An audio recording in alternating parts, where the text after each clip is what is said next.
Hola amigos, bien o no, y saludos desde Medellín. Otro día tan bonita aquí, sí o no. Entonces el tema de hoy, um, parábolas. Y como nosotros tenemos una oportunidad para seleccionar nuestras parábolas para utilizar en nuestra nueva lengua, tenemos una oportunidad muy distinta para hablar con mucho más mucho más precisión que, por ejemplo, nosotros puede perder este hábito en nuestra lengua maternal porque no están, nosotros no estamos tan conscientes con todas las palabras que nosotros tenemos o nosotros utilizamos. Pero en nuestra nueva lengua, ¿por qué nosotros no tenemos el mismo número de vocabulario, el mismo número de palabras, un vocabulario más pequeño, más minimal, para decir? Tenemos también una muy buena oportunidad para hablar con más claridad. So, ese es el tema de hoy. So, hello everyone, here we are in Medellin, another lovely day here. Look at this. Look. So now we're about 6:30 in the evening, but it's a splendid evening. Been a very lovely day. So the theme for today, coming on a bit from what we spoke about over the last couple of days, different ways we can use our study to improve our fluency and our confidence. One other thing to think about, and I reflect on this because in the UK at the moment, and in the US, and also here in Colombia, political debate has taken centre stage for different reasons of elections of prime ministers, presidents, and well, debating our president here. And political language is well known for its,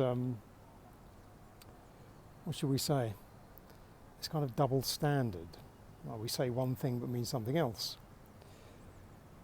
And perhaps nowadays we're quite used to this in a way. We're not critical of it and we get very relaxed about it because that's the kind of stuff we hear all the time. But my thought on this is when we're looking now to study our new language, we have an opportunity, particularly as adults trying our new language, we can be quite critical about what we really would like to say because we can't remember all of the words. We have to pick a very minimal vocabulary to help us express our thoughts and our feelings.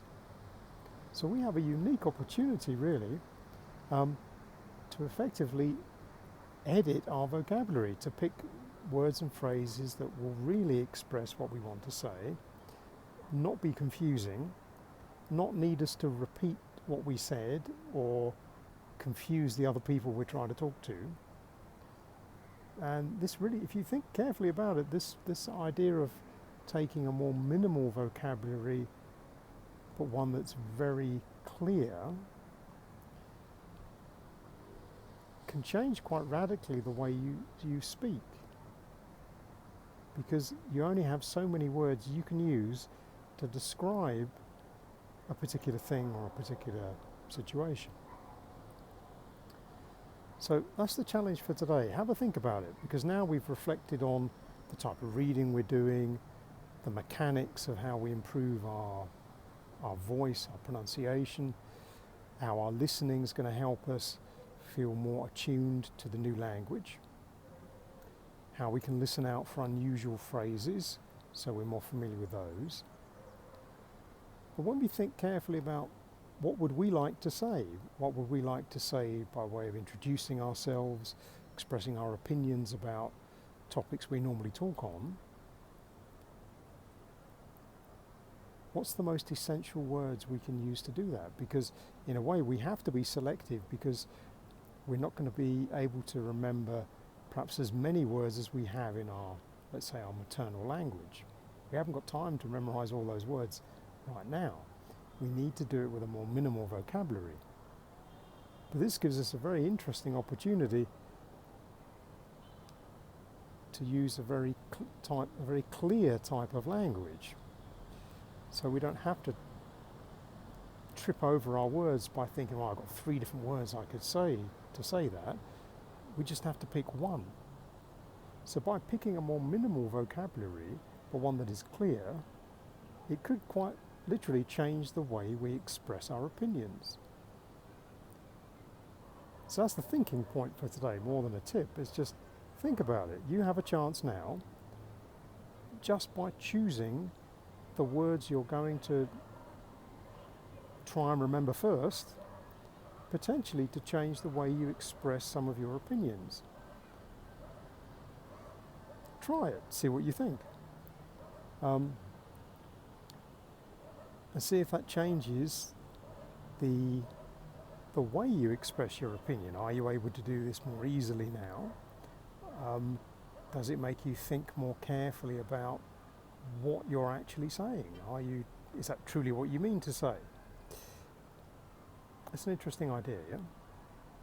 So that's my thinking point for the day. I'll leave you with that. I'm going away now and think about some of my dialogues. I'm working on in Spanish to see, is that really what I wanted to say? But there we go. For now, from Medellin on this marvellous evening, I'll leave you the sunset we have behind me. And we'll say cheerio.